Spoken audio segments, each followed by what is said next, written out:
Welcome back to the Deep Dive. Today, we're getting into a really complex story right from the heart of country music. We're diving into the life of someone pivotal, definitely influential, but also, well, incredibly controversial. Yeah, a figure whose impact on one of country's absolute biggest stars still causes a lot of debate years after they've both passed away. Exactly.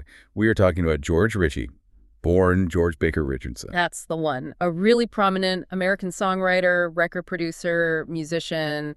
He was, a mainstay of the Nashville country scene from the 60s right through the 90s. A real fixture. But his professional life, as you're going to hear, it gets deeply tangled up with a pretty turbulent personal story. And that tangle is exactly what makes this such a fascinating deep dive. We've looked at biographical info, details about his personal life, his career. And interestingly, recent legal fights about how he's been portrayed in popular culture. Right. So our mission here is to try and uncover the key insights, maybe some surprising facts about Ritchie's life, his, undeniable impact on country music. And really dig into those persistent questions around his most famous marriage. Yeah. It's kind of a classic example, isn't it? How a powerful professional legacy can get completely wrapped up in personal stories, especially under that public spotlight. Absolutely. So, okay, let's start by setting the scene. George Ritchie's foundation in Nashville, his early life and career. Okay, so he was born way back in Promised Land, Arkansas. Promised Land. Yeah, but mostly raised in Malden, Missouri. Then he headed to Nashville and started making his mark primarily through songwriting and producing records. And his contributions there were pretty significant. Definitely. Yeah. They really cemented his reputation. Think about the 70s. He co-wrote Keep Me in Mind. Lynn Anderson took that to #1 country in '73. Huge hit. And he had a hand in some massive George Jones songs. A Picture of Me Without You, and the Grand Tour, just iconic stuff. And even for Tammy Wynette, who he'd later marry, he co-wrote songs like Till I Can Make It on My Own and You and Me. Right.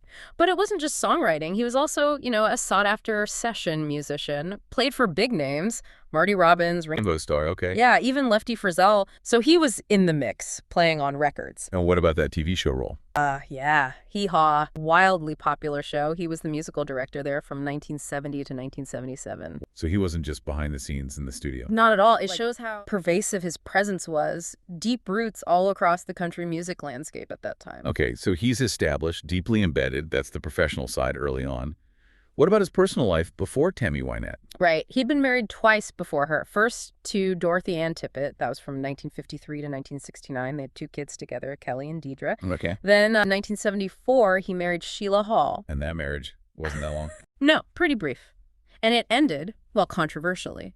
Sheila Hall filed for divorce initially in '77. The grounds were cited as cruel and inhuman treatment.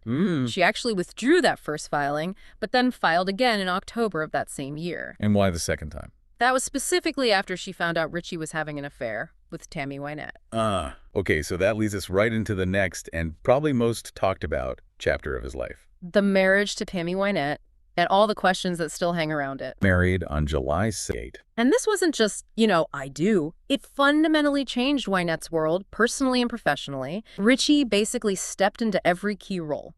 Like what? He became her full-time manager, her producer, her songwriter, and this is really critical, he took complete control of her finances. All of it. This kind of a concentration of power, it definitely became a major focus of scrutiny down the line. And this is where the story really starts to diverge, isn't it? Where we hear these troubling accounts from people closest to Wynette. Yeah, specifically her daughters. Georgette Jones, her daughter, with George Jones and Jackie Daly. They've made some really disturbing claims. Like trying to isolate her. Exactly. They claim Ritchie tried to keep Wynette away from her kids, from her close friends. And they allege he was abusive towards Wynette throughout their marriage. Which completely shifts the public perception of their relationship. Entirely. And then there's the infamous kidnapping incident. Very public, very mysterious back then. Right, I remember that. What did the daughters say about that? Both Georgette and Jackie alleged that Wynette later confessed to them that the whole thing was Staged. Why? to cover up bruises, they claim, from a beating by Ritchie. That is incredibly dark. If true, that paints a very grim picture. It certainly casts a long shadow, makes you really wonder what was going on behind that power couple facade. Then, of course, we come to Tammy Wynette's death. April 6, 1998. She was only 55. Yeah, very young. And the circumstances leading up to it are also part of this complex picture. The day before, April 5th, she apparently felt a burning sensation in her leg. Okay, so what happened? Richie called her doctor Wallace Marsh. But Marsh was like 500 miles away in Pittsburgh. That's far. Right. Marsh urged Richie, told him to take her to the emergency room. But he didn't. He did not. Wynette died in her sleep the next afternoon. Richie's explanation later was that Tammy didn't want to go, that she'd said she was starting to feel better. But the doctor urged him to take her. That's the report. Urged him to go to the So after her death, things got legal. Very much so. In April 1999, a year later, 3 of her daughters, Tina, Jackie, and Georgette, filed a massive lawsuit. $50 million wrongful death suit against both Richie and Dr. Marsh. What prompted that? It came after a local reporter, Jennifer Krause, did some digging and discovered that midazolam, which is a sedative, had been shipped to Wynette. Okay, so that raised questions. Big questions. Richie did agree to have an autopsy performed on Wynette's body after the suit was filed. And what did the autopsy find? Well, it found no definitive cause of death and, crucially, no midazolam in her system. So the drug wasn't there? Nope. And based on that finding, George Richie was dropped from the lawsuit. Okay, so legally he was cleared in that suit. Correct. But despite that legal outcome, the speculation, the debate among fans, it never really went away. That's a really important point. For a lot of people, the questions didn't stop just because the lawsuit was dropped regarding Richie. Exactly. Many fans still believe he exerted, an undue amount of control over her life, her career. Yeah, that's part of the speculation, that maybe that control contributed to her early death. There are these claims, you hear them, that he pushed her to perform when she was really sick. Even performing with an oxygen tank, I've read that. Right. And that he controlled her medications, her medical care. Critical to state, no formal charges were ever brought against him related to any of this. No criminal charges. None. But for a large segment of her fan base, these concerns, these questions, they've just lingered. They never fully went away. It really shows that gap, doesn't it, between, public perception, these deeply personal stories from family, and then the formal legal findings. Yeah. Especially when someone famous dies tragically. Absolutely. So many unanswered questions can fuel speculation for years. And this whole controversial legacy, it all came bubbling back up recently, didn't it, with that Showtime miniseries? Yeah. George and Tammy came out in 2022, starred Steve Zahn, doing a really interesting turn as George Richie. Alongside Jessica Chastain as Tammy and Michael Shannon as George Jones, it was a huge deal for Showtime. Massive. Their most watched premiere ever, apparently. Got 4 Emmy nominations, including for Chastain and Shannon. Big success. Critically and commercially. But that success also threw a new, very public spotlight right back onto Richie's controversial story. And that spotlight led directly to another legal fight. It did. This time, the core claim was that the miniseries, George and Tammy, disparaged George Richie. Basically, that it painted him as the villain of the whole story. Man, the bad guy. Right. And their legal angle was something called tortious interference. Okay, what does that mean, basically? They were arguing that the show wrongly interfered with an agreement that Richie's family, specifically Sheila, had made earlier with Georgette Jones. Tammy's daughter, whose book was a source for the show. Exactly. Georgette wrote that book, The Three of Us, growing up with Tammy and George, back in 2011. Apparently, in 2019, she and Sheila Slaughter Richie made an agreement that included a non-disparagement clause. Meaning they agreed not to say bad things about each other, or maybe about George Richie? Presumably about Richie, yeah. So the lawsuit argued Showtime knew or should have known about this agreement and violated it by making the series so negative towards Richie. Got it. And the lawsuit listed specific ways they felt he was defamed. Yeah, they called them multiply damning ways. It included stuff like showing him facilitating or even encouraging Wynette's addiction to painkillers. Like the claim he injected her with Demerol on their wedding day? That was in the series. That was one specific accusation mentioned in the lawsuit as being depicted. Also claims he fabricated break-ins at her house to manipulate her, the suit alleged, to make her feel unsafe so she'd marry him for protection. Okay, what else? Physical abuse allegations were also central. The suit claims the series showed him abusing Wynette and also his prior wife, specifically mentioning punching the prior wife in the face. So direct depictions of violence. According to the lawsuit's claims about the series' content, yes. And one more big one. It hinted, or the suit claimed it hinted, that Richie destroyed Tammy's will. Her will. Remember those yellow notepads people talked about? Wynette supposedly wrote things down on them. They were never found.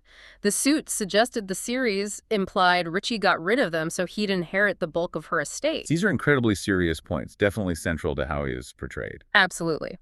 But then came a major twist in the legal case. Just recently, March 23, 2025, What happened? Judge Stephanos Bibas, down in Delaware, dismissed the lawsuit against Showtime. Dismissed it entirely. Well, importantly, he dismissed it without prejudice, which means basically case closed for now, but they could potentially refile it later if, say, new evidence came up. Okay, but why dismiss it now? What was the judge's reasoning? The judge basically said there was, and I quote, no basis for including Showtime Networks in the suit at all, let alone as the sole defendant. So the problem wasn't necessarily the content of the show, but who they were suing. Exactly. The judge reasoned that the plaintiff, Sheila Slaughter Ritchie, hadn't shown how she directly enriched Showtime, nor did she own the rights to the story Showtime told. Where did Showtime get the rights? From the First Amendment, the judge noted, and from buying the rights to Georgette Jones's book, that was the legitimate source material. So the judge basically said your argument isn't really with Showtime. Pretty much. Judge Bibas stated her beef was solely with Georgette Jones, the author whose book Showtime licensed. He even said, if anyone enriched Showtime here, it was Georgette. Interesting. Did the judge say anything about whether Showtime knew about that non-disparagement agreement? Yeah, he noted there wasn't evidence Showtime knew about it while they were actually making the series. Apparently, they only found out shortly before it was released. So the dismissal was really about legal standing, about who had the right to sue whom, rather than a judgment on whether the show's portrayal was accurate or fair? Precisely. It was about the legal mechanics of the suit against Showtime, not about the truth of the underlying allegations depicted in the series. Okay, so wrapping this all up, George Ritchie. He definitely left a significant mark on country music. No question about his influence. Huge influence. Songwriter, producer, musician, musical director. But just incredibly controversial, isn't he? The legacy is so tangled. You have these really serious allegations around the marriage to Tammy Wynette. The control, the abuse claims, the questions around her death. And then this whole intricate legal fight over how he's remembered, how he's portrayed in a hit TV show. It paints such a complex, kind of messy picture. It really does. Deep Dive, I think, perfectly illustrates how lasting the impact of public perception and these really intense personal relationships can be on someone's story, even decades after they're gone. Yeah, a legacy isn't fixed, is it? It keeps getting reshaped by new stories, new interpretations. Constantly. So it leaves us, and you listening, with a really interesting question to think about, I think.